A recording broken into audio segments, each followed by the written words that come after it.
Halo semuanya, semoga hari kalian menyenangkan dan sehat selalu. Pada video kali ini, saya akan merangkum sebuah film kisah untuk Gary episode kelima. Saya udah gak sabar banget nih, jadi gak usah banyak cakap. Langsung skuy lah ke videonya. Terlihat Gary yang sedang berkelahi dengan Rio dan menyebabkan ada darah di kepalanya. Dia langsung menjabat rambut Dinda karena menurut dia Dinda adalah pembawa sial dan setiap orang yang berada di dekatnya selalu ada masalah. Singkat cerita, Dinda menjenguk si Gary. Ternyata di situ sudah ada kakaknya Gary dan mengatakan bahwa kondisi Gary sekarang sedang kritis. Tak lama, kakak Gary harus pulang karena ada kerjaan. Teman Gary di situ langsung emosi, berniat untuk menghajar Rio dan membalaskannya. Namun Dinda langsung menghalanginya. Dinda juga mengatakan bahwa ini semua yang terjadi pada Gary adalah salahnya. Tak lama dia kembali menghampiri Dinda dan mengatakan bahwa Dinda adalah perempuan toksik. Sahabat Dinda juga langsung menenangkan Dinda. Dinda juga merasa bahwa dia pembawa sial bagi ayahnya dan Gary. Temannya langsung mengatakan bahwa semua ini bukan salahnya. Malam harinya, Dinda masih menunggu si Gary yang sedang kritis itu. Dokter memberitahu bahwa keadaan Gary sudah mulai stabil dan akan segera sadar. Setelah mengobrol dengan dokter, kakak Gary menyuruh Dinda pulang. Namun Dinda tidak mau, malahan menyuruh kakak Gary yang pulang. Akhirnya kakak Gary ingin membelikan makanan untuk Dinda. Dinda tidur tepat di sebelah Gary. Tak lama, suster memberitahukan bahwa kondisi Gary semakin lama semakin membaik dan tak lama dia akan kembali siuman. Saat baru bangun tidur, Dinda mendapatkan telepon dari kakak Gary. Kakak Gary mengirimkan pesan kepadanya, namun Dinda tidak membacanya.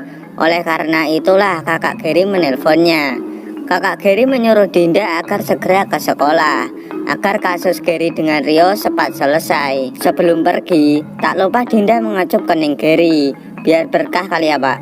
Tak lama, si Dinda datang ke sekolah atas permintaan kakak Gary. Kakaknya mengatakan bahwa kasus Rio yang telah dilakukan kepada Gary adalah pelecehan dan kekerasan.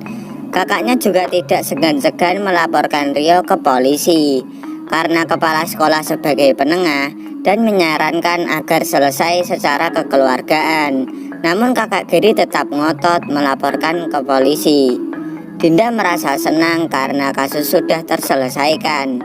Beberapa menit kemudian, kakak Gary mendapatkan kabar bahwa Gary sudah siuman dan meminta Dinda segera menjenguknya. Sesampainya di rumah sakit, ternyata sudah ada Airin yang menemaninya. Karena itulah Dinda sangat sedih dan langsung meninggalkan ruangan Gary. Di sekolah, Dinda menerima pesan bahwa Gary sudah boleh pulang, serta Dinda diminta untuk ke rumahnya.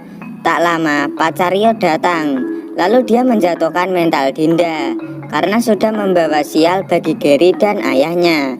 Dia juga datang untuk menjatuhkan mental Dinda. Dia juga datang untuk menjatuhkan Dinda dengan menyebut Dinda sebagai wanita toksik.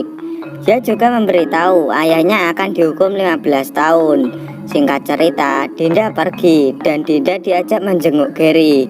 Namun Dinda seperti menghiraukannya. Pulang sekolah, Dinda sangat termenung. Dia ingat akan ayahnya saat Gary membelanya dan saat melindunginya. Dan itu sangat sedih banget cuy. Kedatangan Gary di rumah pun disambut keponakannya yang sangat kangen dengannya. Gary juga menanyakan kenapa Dinda tidak menjenguknya dan mengantarnya pulang. Tapi kakaknya juga tidak tahu alasan Dinda tidak menjenguknya. Kakaknya juga menyarankan Gary agar tidak telat meminum obat itu. Pulang sekolah, Dinda tidak langsung pulang, melainkan malah berhenti di sebuah jembatan. Apakah mau bunuh diri ya? Si Gary pun menelpon Dinda. Gary menanyakan kenapa dia tidak berada saat di rumah sakit dan tidak menjenguknya saat di rumah. Ya, karena itulah Dinda wanita pembawa sial. Gary pun menanyakan keberadaan Dinda. Dengan lantang, Dinda menjawab dia ada di atas gedung dan akan bunuh diri. Gary pun bergegas akan menghampiri Dinda. Gary mengatakan bahwa jika jembatan itu bawahnya ada airnya, Dinda tidak akan mati, melainkan malah mukanya yang pada bengkak. Singkat cerita, Dinda meng-Sherlock Gary dan Gary langsung bergegas menghampirinya. Singkat cerita, Gary langsung datang menghampiri Dinda. Si Gary memberikan dua opsi bunuh diri kepada si Dinda, mau yang cepat atau yang lambat. Karena dulu Gary juga pernah mencoba untuk bunuh diri. Alih-alih si Gary mengeluarkan tali dari kantongnya. Tali itu diikat di kedua tangan mereka dan mereka bisa bunuh diri berdua. Namun Dinda menolak dan singkat cerita, Gary mengajak Dinda makan dulu sebelum ia bunuh diri. Singkat cerita, mereka berdua makan di sebuah kafe. Dinda mengingatkan agar Gary meminum obatnya. Gary juga menanyakan kenapa saat Gary sadar malah Irene yang pertama Gary lihat, bukan Dinda. Namun Dinda malah diam saja. Tak lama, hal yang tidak terduga pun terjadi.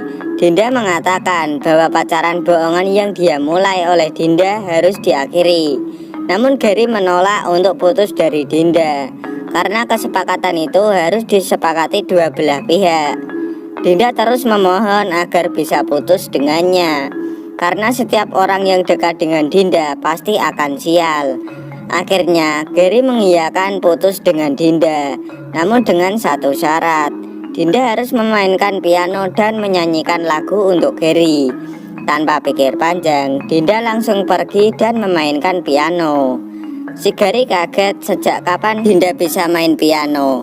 Dinda pun memainkan piano itu dan menyanyikan sebuah lagu untuk si Gary.